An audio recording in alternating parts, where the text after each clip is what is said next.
hello la planète, j'espère que vous allez bien. Aujourd'hui, je viens vous présenter un moment broderie de cette jolie licorne que je vous avais fait en unboxing.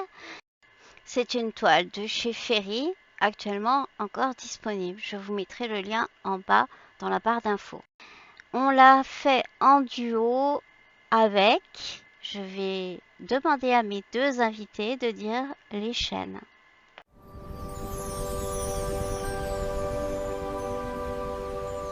Les passions de Maddy. La chaîne. Eva Doucelaine. Merci toutes les deux. Alors, on va passer un petit moment broderie ensemble et en même temps, je vais vous raconter l'histoire, en vidéo bien sûr, de cette licorne et de cette elfette. Alors, je vous prends parce qu'on va déjà préparer notre toile. Donc moi, ce que je fais, c'est que par exemple, le 1, c'est le DMC 24. Donc, je vais mettre le chiffre 1. Voilà. Ensuite, le 2, c'est 26. Le 3, c'est 26 aussi. Ah oui, mais parce que c'est en demi-croix. Ok, donc c'est 2, 3. Voilà, demi-croix. Ensuite, le 4, 28. 4. Le 5, 29. Et voilà, et puis ainsi de suite, bien sûr, hein, vous avez compris. 6. Ce qui me permet d'avoir, au lieu des chiffres DMC qui sont plutôt compliqués à traiter, des chiffres de 1 à le nombre de croix qu'il y a à faire. Et je mets aussi les chiffres sur les demi-croix. Et pareil, je vais traiter les mélanges de la même façon en rajoutant des chiffres. Donc les mélanges, le 47, ça va être un brin de 3865 et un brin de 819. Donc maintenant, alors comment je vais faire? Je vais prendre une aiguille un peu solide quand même, genre celle-là, une grosse. Et je vais prendre donc mes premiers brins. Donc le 47, c'est du 3865. Donc je vais chercher un 3865. Donc c'est celui-là, donc un brin de blanc. Attendez. Hop, voilà. Un brin de blanc. Alors on vérifie que les fils sont placés en boucle. Hein, parce que des fois ils sont placés en boucle là aussi. Et du coup ça fait des nœuds. Donc là c'est ok. Donc on peut prendre directement. Donc là je prends un brin, je tire, je replace mes fils. Et je vais donc le mettre dans mon 47.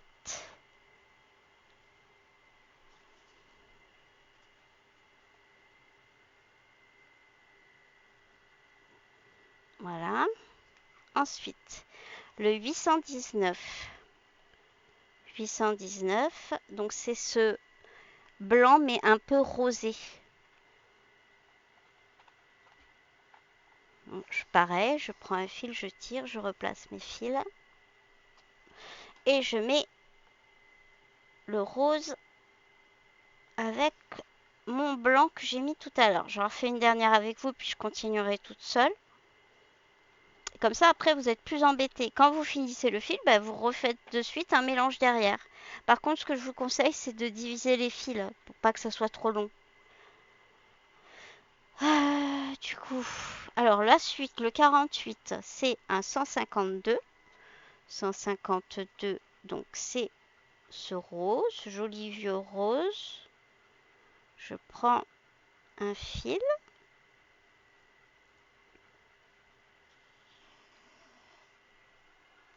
Je le mets donc dans mon 48.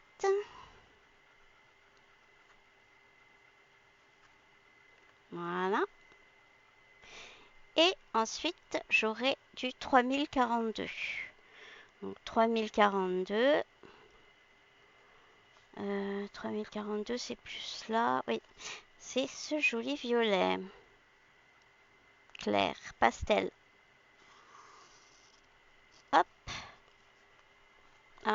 ça bloque. Parce que j'ai pris le fil d'à côté avec. Voilà. Et donc, je place mon fil avec son copain rose dans la case 48. Et voilà. Et donc, je vais continuer toute seule pour faire le reste. Et je vous reprends sur la toile.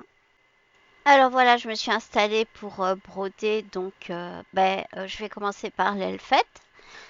Avant de commencer, je vous rappelle que c'est une toile féerie, que si jamais elle vous intéresse, eh bien, mon code de réduction c'est Minky Momo. Je vous mettrai tout ça dans la barre d'infos. Ensuite, je vais commencer l'histoire donc de l'elfe et de la licorne, mais avant, je voulais juste vous dire que si vous pouviez me mettre un petit pouce, un petit commentaire, parce que ces vidéos me demandent du travail, c'est pas forcément pour, euh, pour de grandes ambitions, mais c'est que j'aimerais que mon travail soit vu en fait quand même. Voilà. Je vous remercie d'avance. Donc là, j'ai commencé par le front de ma licorne. J'ai commencé par un nœud coulant puisque je travaille en 14 CT, donc 2 fils. Alors en brodant, je me suis imaginé vous raconter l'histoire de ce qui se cache derrière cette image en fait, de cette licorne qui fait un câlin très tendre à l'elfette et inversement. Je vais donc faire ma broderie tout en vous mettant de temps en temps des vidéos pour illustrer ce que je vous raconte. Alors, notre histoire se passe dans un monde féerique et imaginaire, bien sûr, et je vais donc vous la conter. Il était une fois dans un royaume lointain, caché derrière des montagnes enchantées et des forêts luxuriantes, un monde où la magie danse dans l'air.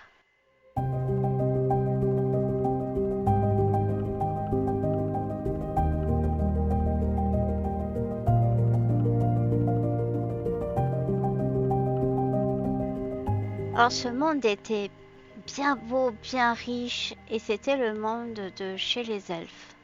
Il y avait de nombreux habitants, et la forêt était riche de millions de petits animaux.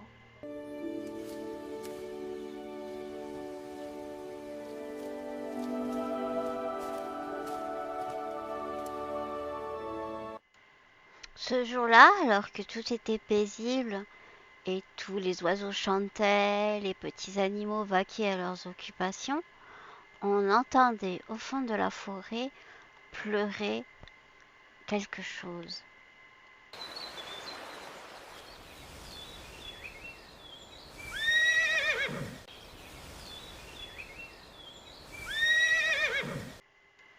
Oh, le pauvre bébé licorne perdu.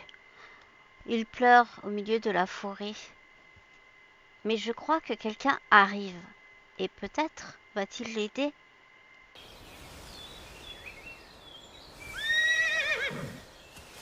N'aie pas peur, petit. Heureusement, une jeune elfette qui passait par là entendit le bébé licorne.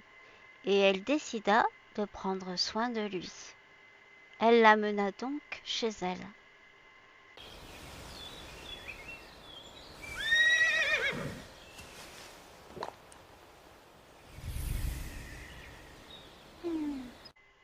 Elle prit bien soin de lui donna le biberon et s'occupa de cette licorne du mieux qu'elle pouvait.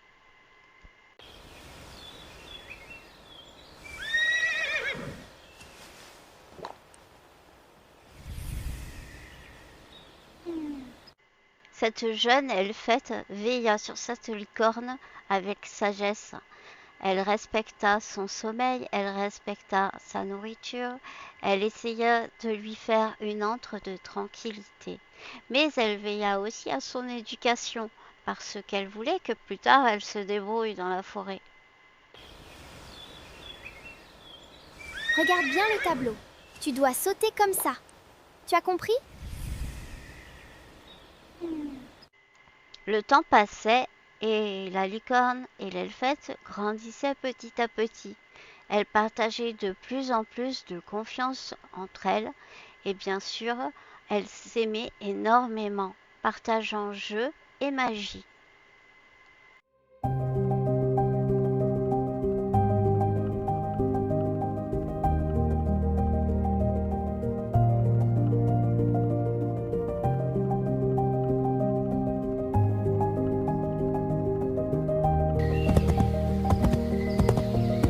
Regarde, c'est là! C'est tellement beau! Le temps passait si vite. Maintenant, la licorne et l'elfette étaient toutes les deux adultes. Un jour qu'elles étaient parties en pique-nique, un gros nuage noir arriva sur la forêt.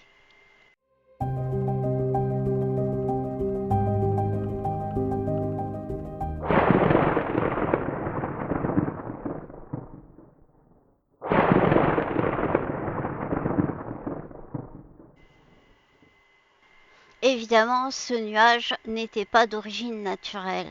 C'était un nuage magique et maléfique.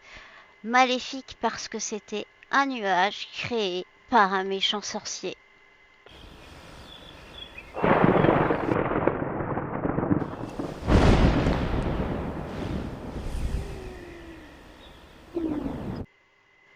Alors, même si la licorne et l'elfette étaient terrorisées par ce sorcier, elles réunirent tout leur courage pour l'affronter ensemble. Elles avaient confiance l'une en l'autre et du coup, de chacune partir le pouvoir qui se réunit ensemble en un immense rayon violet qui pulvérisa le sorcier.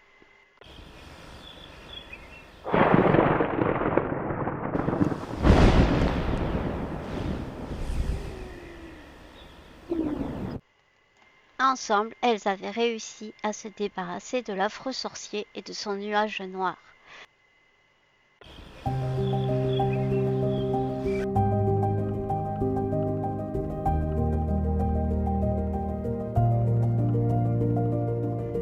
Voilà, c'est ainsi que se termine cette histoire.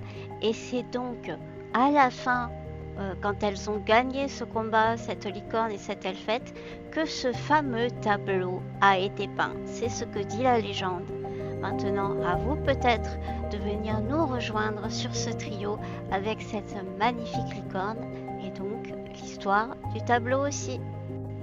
Avant de vous laisser, je voudrais vous montrer donc le final, là où j'en suis arrivée.